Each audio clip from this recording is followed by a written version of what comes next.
I'm Dee Hennigan, and I play Carly in the film Late Bloomers. Awesome. Can you tell me a little bit more about the film? Yes, Late Bloomers was made actually in 1995. So I think 95 is when we finished. And it was released by Strand in 1996. We went to Sundance Film Festival. We're very close to winning the jury prize. I think like runner-up, something like that. And Connie Nelson, who was the other co-star in the film, we both won Film Actress of the Year award right after following Sundance. And the movie is about these two women who are in their, I'd say middle age, but now I'm really middle aged. So at the time, they were in their 40s. My character Carly plays the secretary at the high school, and Connie was the basketball coach. And my husband also taught at this high school and was very good friends, like very close to Dinah, that was Connie. And Dinah and Carly fell in love. And at the time, that was prior to any of this being okay with the general public, so this was quite scandalous that these two ladies fell in love, and Carly got divorced and she and Dinah got married, and it's basically a romantic comedy about them falling in love and the fallout that happens. Well, tell me about the reaction to the film at the festival when it first showed. The festival reaction was wonderful. We got a lot of support. We got a lot of prizes. People really enjoyed that we were treating the subject matter with comedy and with dignity and honesty. So we had a nice little fan following at all of the festivals. The limited release by Strand didn't quite do as well. I don't think the general public in 1996 was quite ready for this kind of a movie, which is interesting that now, 20 years later, we're bringing it back and up into the digital world. So it's going to be available for streaming online sometime this summer. Awesome. So it was shot on 35 millimeter. Yes. And so now they're digitizing it, cleaning up the film and everything. Yes. Were you involved in any of that, or were you? Well, not necessarily. Julia called me and we met, and she told me that it was what had happened and that she'd gotten a call. Somebody wanted to re-release it and to bring it up into the 2016 standards and to stream it. So we met and talked about it, but I was not actually part of it. Okay.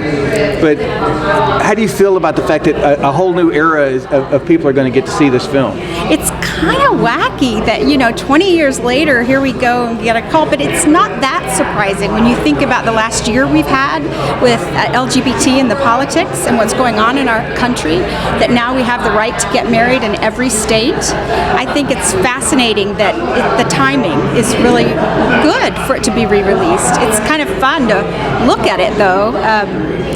My daughter was one of the flower girls in the big wedding scene in Late Bloomers, and she's like 4 or 5 right in the front, and now she's about to graduate from University of Texas MFA film program. She's graduating this year. So I mean, when I look at that, I'm like, whoa, time has gone by, but the film is still so relevant. It's such a lovely, silly, fun movie that I think it'll be interesting to see how well it does in the streaming market. Well, speaking of your daughter, has she seen it again recently? Has she watched the movie? I don't know. That's a good question. I don't know if she's watched it recently.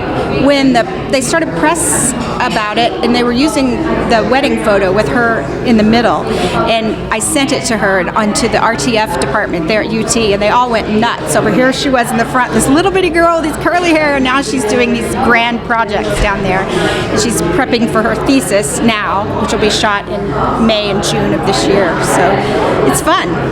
I think a lot of her friends and professors are interested in seeing the movie too, Late Bloomers. Awesome.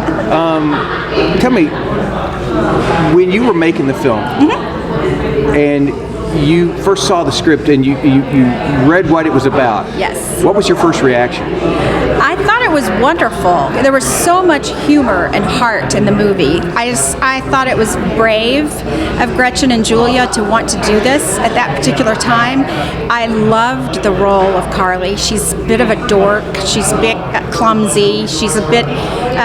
She was going through like a regeneration. So I just loved the script. I thought it was a great way to address the subject matter at that point in time because it was so soft and kind of feel-good fun. And I think they signed Connie Nelson first, and she and I were friends. We had worked together in the theater.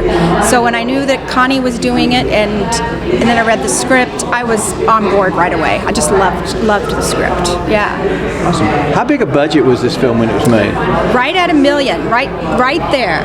So at the time, that was, I mean, it was a huge stretch to get to that at the time, and it was all local. It was produced by Stephen Dyer, the brother of Gretchen and Julia. Gretchen wrote the script and Julia directed it. So it was a family kind of affair with all local Dallas money and Texas money, and most of the actors were from Dallas.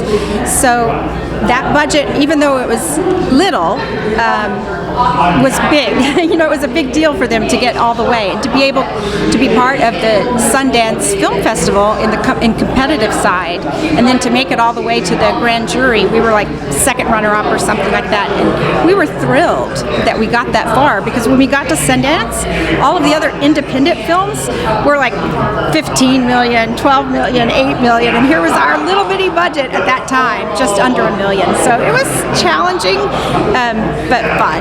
Lots of fun. People don't realize just how big a film business there is in Texas, and during that era, the film business in Dallas was huge. Yes, and I was coming off of an era where in Dallas, especially, the arts and the theater, everything was vibrant and alive, and we had professional companies, and people were making livings doing this. Wishbone was being shot at the same time, the little television show, and my husband and I had roles in that, recurring roles, for 3 years. That was fantastic. And we were both a part of the Dallas Theater Center when Adrian Hall was there. We were very young when we came to work in Dallas, but we bought our first house and we were only actors working at in the theater, but we made enough money. It was a respectable living, and it was quite vibrant and full of life. It kind of dwindled a little while, but I see it rejuvenating now in Dallas, and I'm very excited about that. So we had a lot of opportunities. I mean, Dallas was being shot, obviously, and Walker was always being shot here, and all kinds of little films were coming to Texas to be shot here, and it was a great time to be an actor or young filmmaker in Texas. Awesome. Where did you come from? You say you moved to Dallas. Where did you move to Dallas from? Well, I grew up in Carrollton, so it's not that far. My husband grew up in Plano, but we went to University of Texas at Austin. That's where we met. When we came to Dallas, it was straight from Austin. And Houston, we went to the Alley Theater as young company members. That was at a time when you could apprentice. We don't have apprentice programs anymore, especially for actors, but we apprenticed at the Alley Theater for a year, and we were able to get our union card doing that, as well as getting a ton of experience. And then Adrian Hall came to Dallas to take over the Dallas Theater Center, and he invited us to join his company. So we really went straight from college right into being professionals and working for a good 12 to 14 years. It was fantastic. So after Late Bloomers was shot, I got a lovely little role in Hope Floats with Sandra Bullock and Harry Connick Jr. Harry Connick Jr. is a blast. He is so freaking funny, that guy. He's so funny.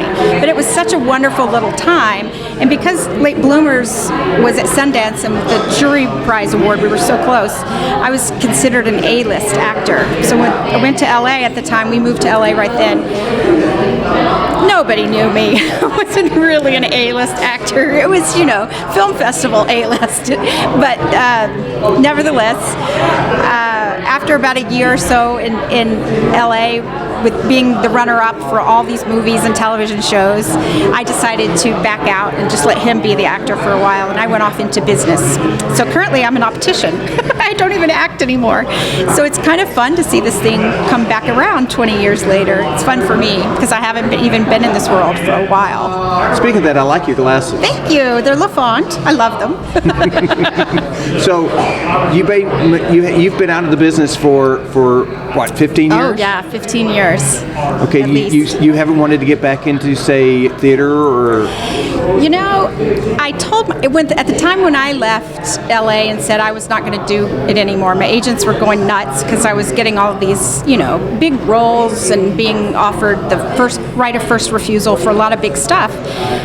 But inevitably, they really wanted the stars. I told them, I'll come back when I'm 50, and then we'll try it again. Because about that time was when Gwyneth Paltrow and all those beautiful, tall, lean women, and here I am, 5'2" and round, and Bette Midler looking, so I just didn't see it happening, realistically.